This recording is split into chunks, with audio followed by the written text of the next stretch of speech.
This is CBS News Bay Area with Juliette Goodrich. Good evening. Well, let's help solve some crimes, shall we? If you ever had your car broken into, you know just how frustrating it is. Replacing your personal things, fixing a broken window can cost hundreds of dollars. It can all happen in a matter of seconds. Just how quickly? Take a look at this. Oakland police shared this video of a recent car burglary.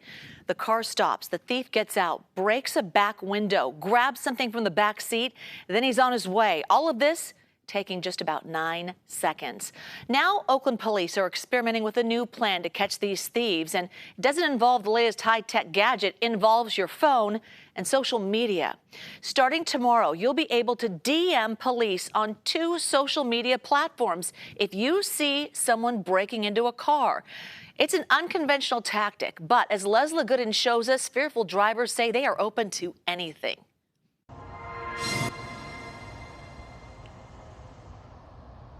Auto burglaries in Oakland continue to be an ongoing problem for residents. This year alone, we've had 11,300 locked auto burglaries in the city. And the department is tapping social media to tackle this issue.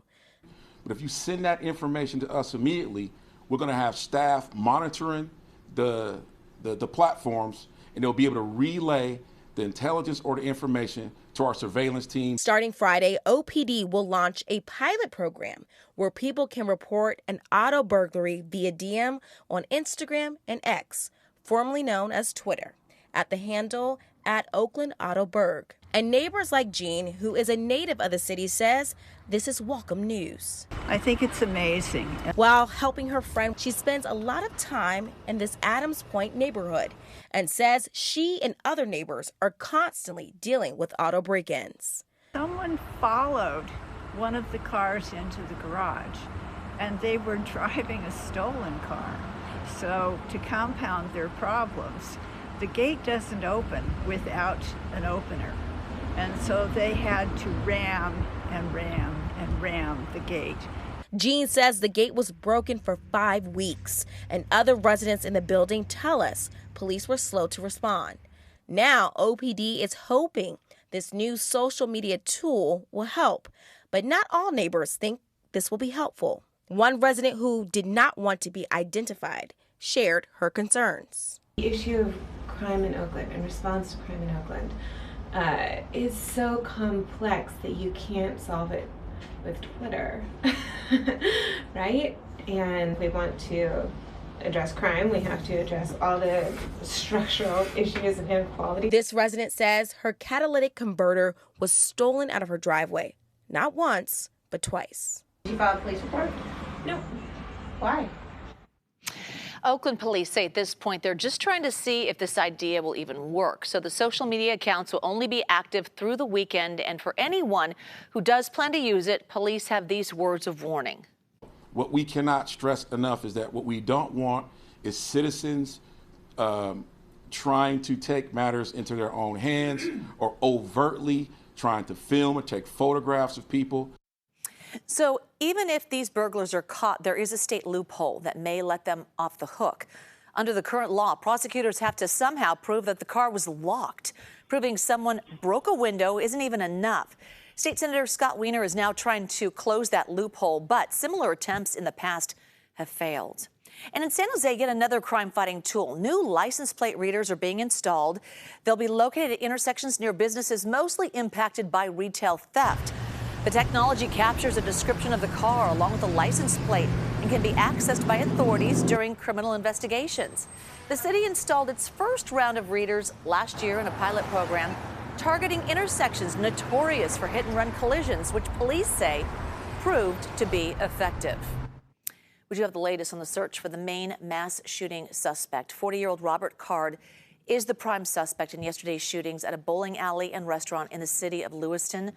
Residents have been told to shelter in place. Schools, colleges, and businesses are closed as the at-large suspect is considered armed and dangerous.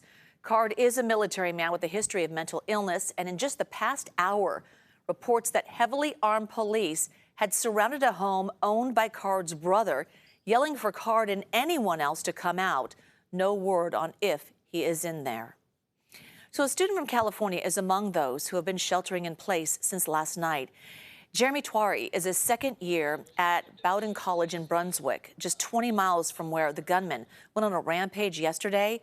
He says nearly everyone is staying inside and the school has ramped up security. Since most of the buildings are closed, the security's able to pretty handily watch things. They've kind of they're kind of like watching the perimeter and stuff. And then the few buildings that are open, like the dining halls and stuff, where there's a lot of people, they had security officers posted there. I think I saw some members of the Brunswick police there too. But generally, it's just kind of, no one's really outside. It's pretty shut down.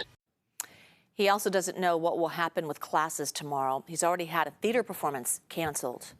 As the nation mourns the victims, we're once again searching for solutions on how to prevent another tragedy like this from happening again. Today, we spoke with North Bay Congressman Mike Thompson. He leads the Gun Violence Prevention Task Force in D.C. and says most of the nation is in support of gun control. The only place it has a partisan issue is in Congress.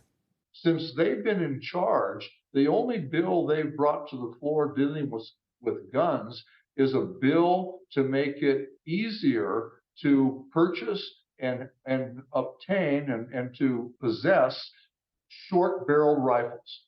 And that's just irresponsible. It's dangerous, and they should be ashamed of themselves. Thompson says measures like his bill for background checks do have Republican supporters, but says the GOP will not bring the measures to the House floor for a discussion or vote.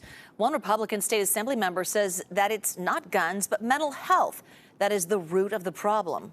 The instrumentality is not the problem. Maybe it's a contributor, but I would say the biggest problem is the mental health. We need to have more proactive measures when people are having these degrees of difficulty, that we protect them and we And stay with us for updates on the shootings in Maine. We will certainly have the latest on our website on the shooting and the search for the gunman. Now to the war in the Middle East. Many communities around the Bay Area are offering support to the innocent people suffering right now. One Bay Area restaurant owner is sending funds to help children in Gaza. Murchie Cafe owner Lisa Ahmad is donating 50% of proceeds coming into both of her restaurant locations located in Fremont and Dublin. And today we learned she's collected $14,000 so far. I can't look at them in the face and say, sorry, sorry about that. I needed to do more. As a chef, I can open my doors, I can invite the community, and we can come together to support the children of Gaza. For Lisa, she says she can put her kids to bed peacefully, but she thinks about those who cannot. You are looking lively. You are looking lively. Yeah, not my production. Why don't you explain that one? All right, the 49ers got some good news on Thursday in regard to the status of the quarterback, Brock Purdy, and I'm with Matt Lively, who's going to explain. Nice little intro there. Well, thank you. I am a sports reporter. I am not a statistician, but Jules, I'd say the odds that Brock Purdy suits up on Sunday, much better today than they were yesterday. Brock Purdy took part in practice on Thursday as he continues to try and get cleared from concussion protocols before this weekend's game against the Bengals. The bad news is that no player in the league has been cleared from protocols in less than a week, but practicing, obviously a positive step. The team is staying quiet on how much Purdy actually did during practice, especially George Kittle. Did he practice in full today, or was it Sam that came in on 11-11 stuff? You can ask Kyle about that. You weren't at practice? If you haven't asked Kyle yet, you can ask Kyle about that one. In the short time we were out there, it looked like Brock was slinging it today like he never left. Felt like he was slinging it to me too, man. George Kittle's pretty good. He's not going to tell you much. I was impressed by those. But listen, if Purdy can't go, it's going to end up being the first start for Sam Darnold, the backup, who obviously some controversy because Trey Lance was traded away. Darnold was the guy as number 2, so could be Darnold's time to shine. I know, and then in all of this, it comes down to the doctor giving the final say. The league ultimately has to say, this is not a 49er thing. This is very strict protocol that they have. Yeah, for sure. Yeah, all right. we'll have to see. Yeah, it's going to be a good game. Yes, it will be. Okay, thank you, Matt Lively.